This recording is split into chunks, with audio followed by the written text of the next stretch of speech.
They wanted to marry me off to a 39-year-old drunk when I was 15. And the people who decided this weren't strangers. They were my own neighbors, the same people who once smiled at my father's face while plotting behind his back. I want to tell you what happened to me, because somewhere out there, someone needs to hear that the world can break you completely, and you can still rise from the wreckage smarter than everyone who tried to bury you. My name was Shanti. I lived in a small kingdom called Kashafpur, in a poor farmer's hut with my father, a man named Chaman. My mother died giving birth to me, so it was just the two of us.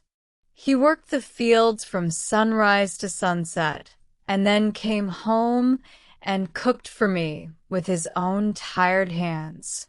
He never let me feel the absence of a mother, not once. He gave me something most girls in our village never got: an education. He even traded an entire field to a minister just so I could study alongside the minister's daughter. The village elders hated this.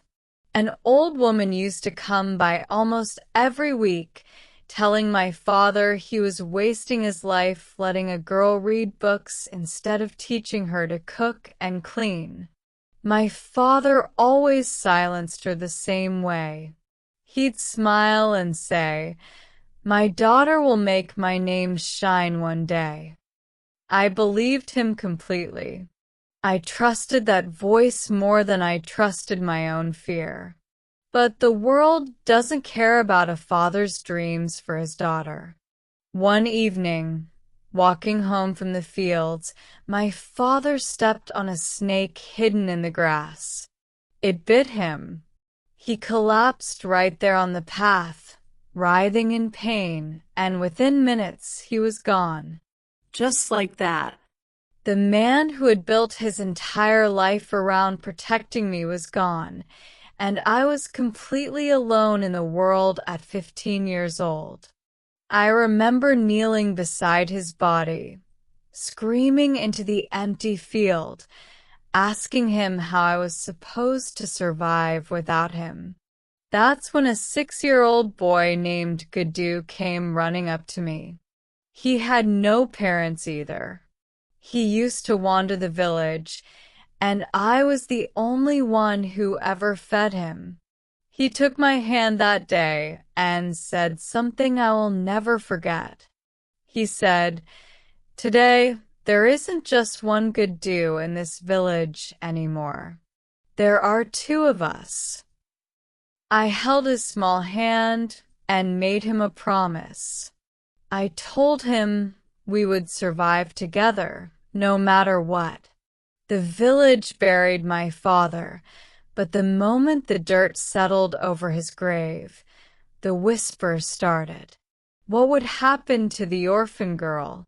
An old woman, the same one who always criticized my father, stood up in the middle of the village meeting and said the cruelest thing I had ever heard. She said girls were meant to support their families and that I would only become a burden because I had been raised on books instead of housework. They decided, right there, without asking me a single question, that the solution was to marry me off. I told them no. I told them my father wanted me to stand on my own 2 feet through education, not be handed over to a stranger like a sack of grain. The old woman laughed in my face. She reminded me that my father had sold our only field to pay for my schooling, and now the village was left to deal with what he left behind. Then she pointed at me, and a woman dragged her son forward. His name was Vinod. He was 39 years old, and he was drunk almost every single day of his life. I was 15. The village elder, a man named Ram, looked at this mismatch and simply shrugged. He said no prince was coming to marry a poor village girl, so I would take whatever was offered. He said marriage would force Vinod to grow up and stop drinking, as if my entire life was a tool to fix someone else's broken habits. I refused. I told them I would rather lie down on my father's funeral pyre than marry that man. The old woman's face turned to stone. She gave me an ultimatum in front of the whole village. Marry Vinod, or leave the village forever, with nothing. I chose to leave. The entire village stood in silence as I said those words. Some of them looked almost embarrassed, but none of them stepped forward to stop it. They told themselves I would crawl back by morning, begging to marry Vinod, once I felt one night without a roof over my head. They were wrong. 2 men grabbed me and physically threw me outside the village boundary, like I was garbage.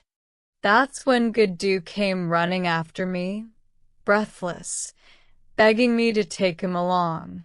He said I was the only person who had ever fed him, the only person who had ever made him feel like he belonged somewhere.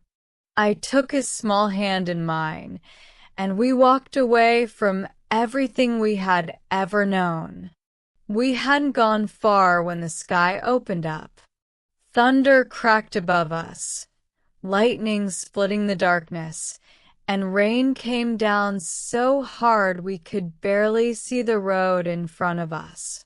Guddu was terrified of lightning. I held him against my chest and covered his face with the edge of my scarf, but it didn't matter. We were both soaked to the bone, freezing, with absolutely nowhere to go. When the rain finally stopped, we sat on the wet ground because there was nowhere else to sit. Guddu kept asking me where we were going. I had no answer. I didn't know. All I knew was that the people who were supposed to protect us had pushed us out into the dark, and now we had only each other. We spent the entire night like that, on the open road, listening to wild animals howling somewhere in the trees, terrified every time the bushes rustled. I didn't sleep, not for 1 second. I held Guddu through the cold and the fear, promising him over and over that we would be okay, even though I had no idea if that was true. At dawn, a king arrived in that exact spot with his ministers. He saw 2 children sitting alone on the muddy ground and asked us why we were there. I broke down crying before I could even answer properly. The king knelt down and told us not to be afraid, that he ruled this land and would help us. I told him everything, who I was, what the village had done to us, why we had nowhere to go. He brought us back to his palace. He told his maids to bring us clothes and food, and then he said something that changed the direction of my entire life. He told me I would now serve as a maid to the queen, since they were expecting wonderful news soon and needed extra help in the palace.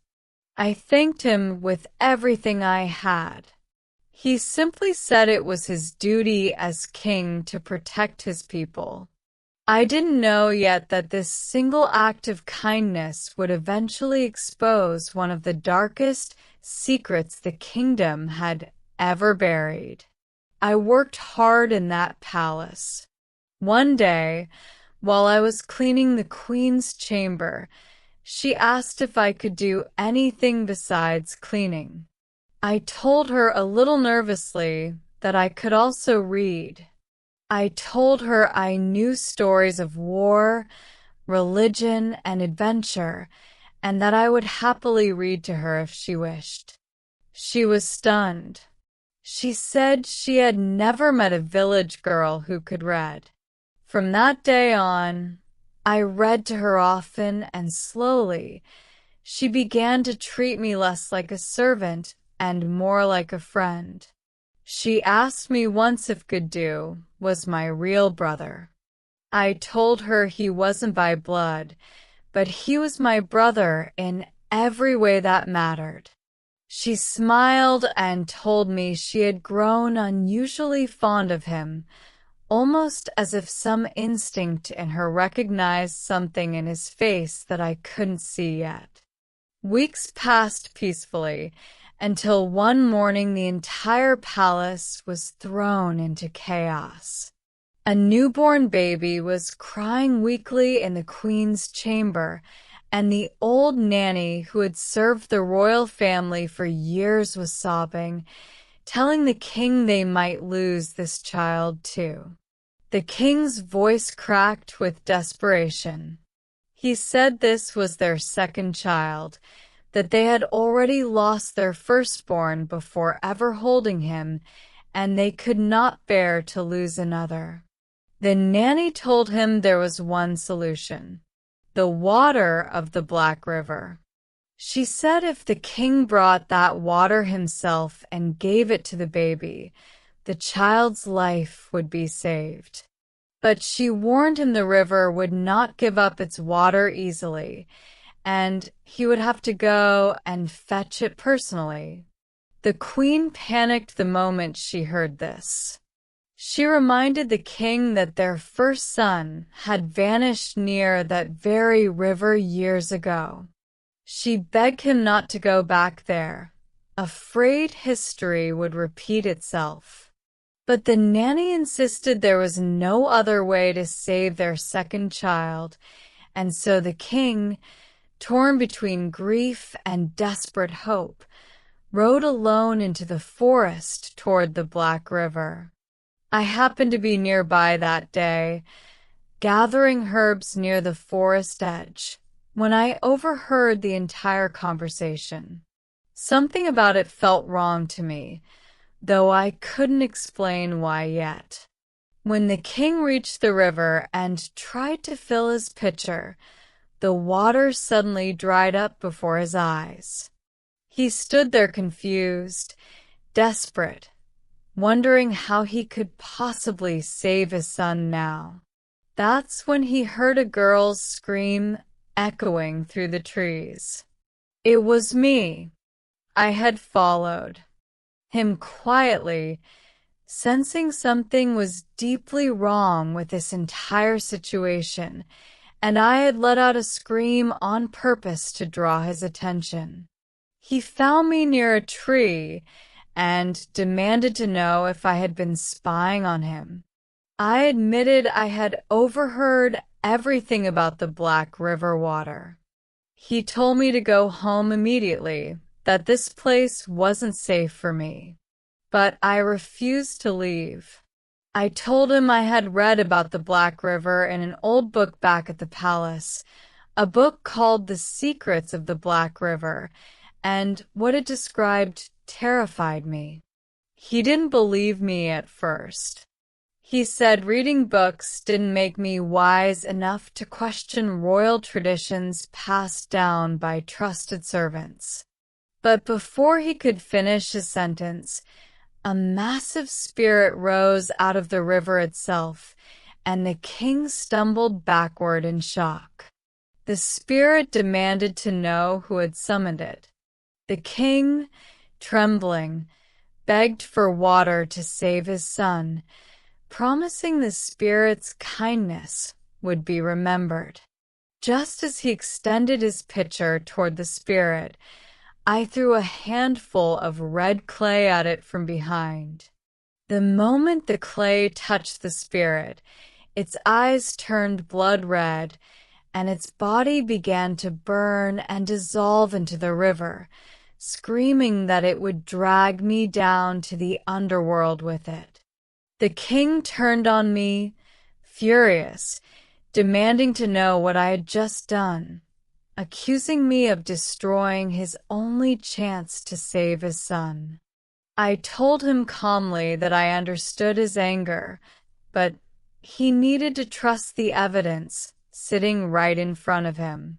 I pulled out the book I had taken from the palace library and showed him the passage. It said clearly that if a parent ever touched the Black River's water, their own child would die in front of them. That spirit had not been a savior. It had been a trap set by someone inside his own palace. The king stared at me, stunned, asking how I possibly figured this out. I explained everything. When the queen mentioned losing her first son near this same river, and the nanny conveniently suggesting this same river again for the second child, the pattern became impossible to ignore. I had remembered reading about a forbidden book hidden in the palace library called The Secrets of the Black River, and when I connected the timing of his departure with what I had read, I knew immediately this was no accident. This was a plan. The king's hands were shaking. He told me I had just saved his son's life. I told him not to thank me yet. We needed to find the real criminal first. He assumed it was the nanny, the woman who had suggested the river in the first place. I told him gently that she was likely just a pawn. The real mastermind was still hiding somewhere inside his own walls. We rushed back to the palace together. The nanny was sitting calmly beside the queen when we arrived. The king signaled his minister, and the nanny was seized and brought before the entire court. The queen entered holding her newborn son, confusion and fear written across her face. The king looked the nanny dead in the eyes and asked her how she could betray the trust they had placed in her for years. She didn't deny anything. She simply asked him a question in return. Was it right to separate a child from his mother?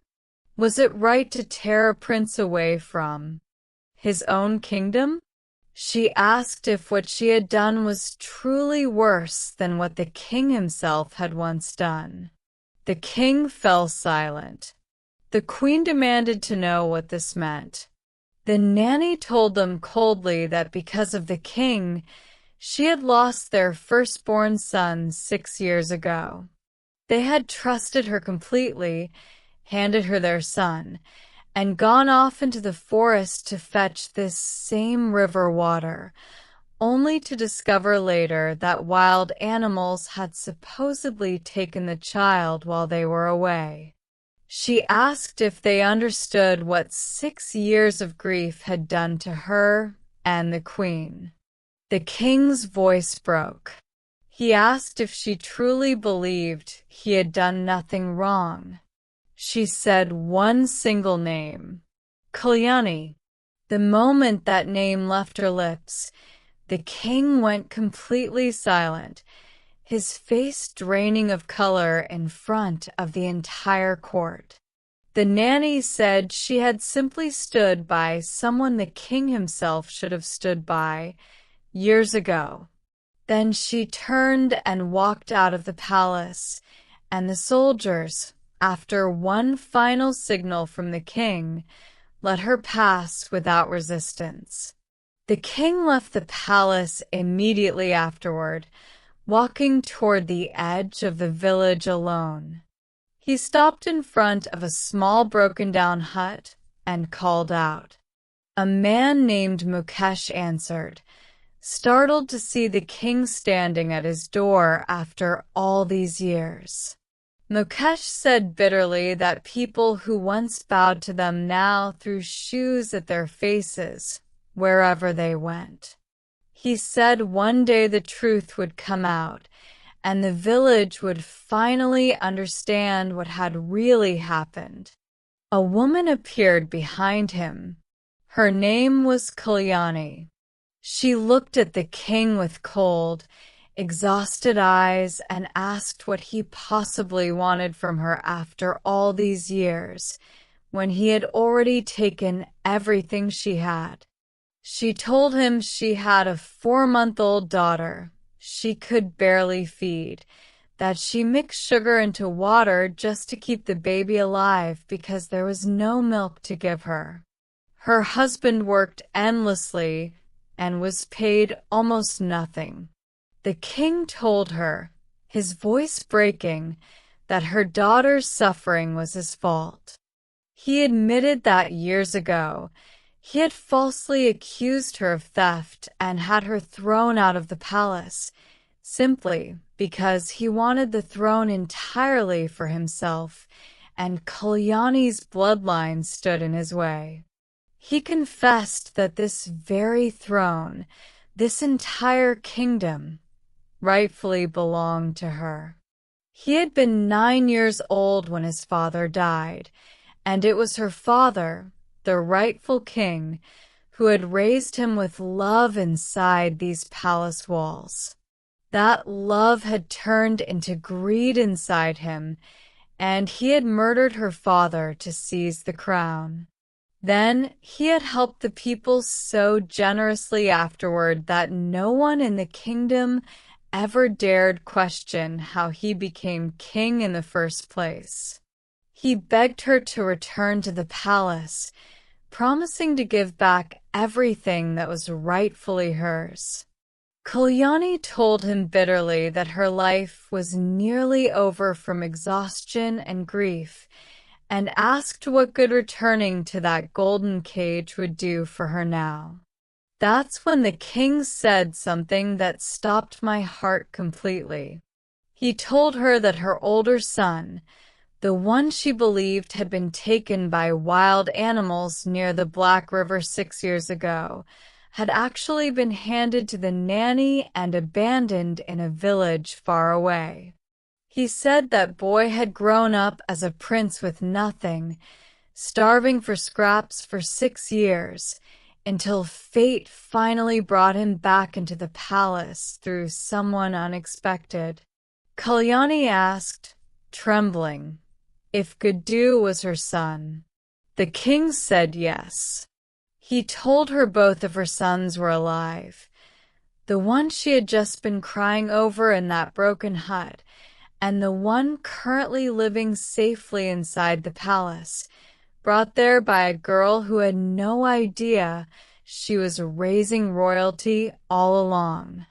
I stood there frozen, realizing in that single moment that the brother I had fed scraps to, the boy who had begged me not to leave him behind on the road, the child who had clung to my hand through that storm, was the rightful prince of this entire kingdom.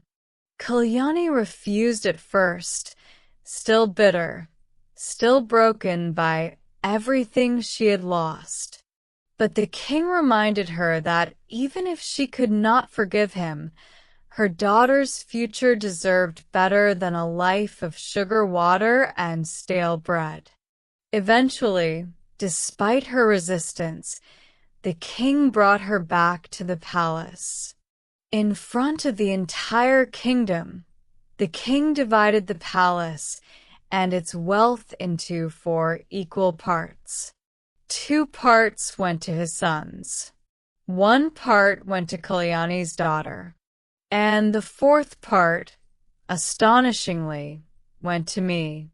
When the village heard my name announced as an heir to a portion of the royal estate, they were stunned into silence. The same people who had thrown me out into a storm with nothing now whispered that I must have been cunning all along, that I had clawed my way into royal wealth through clever scheming. The king stood before his entire court, bowed his head to Kalyani, and asked her forgiveness publicly. Then he turned to me, lowered his head with genuine respect, and said that I was the one who had saved both of his sons and exposed a secret that had nearly destroyed his family forever. I thought about my father in that moment, about the field he sold so I could learn to read, about the promise I made him before he died, about every person who told me an education was useless for a girl like me. I thought about the night in the storm, holding a frightened boy who turned out to be a prince, neither of us knowing what we truly were to each other. I learned something that day that I carry with me still. The people who throw you away in the storm are rarely thinking about your future. They are only thinking about their own comfort. But the storm itself does not decide who you become. You decide that in the choices you make when no one is left to protect you but yourself. I was 15 years old, thrown out into the rain with a 6-year-old boy and nothing else in the world. And I rose from that mud to stand in a palace where the very people who tried to break me now bowed their heads in front of me. That is the only kind of revenge that ever truly satisfied me. Not cruelty, not anger, but the simple, undeniable truth of standing taller than everyone who once tried to push me down.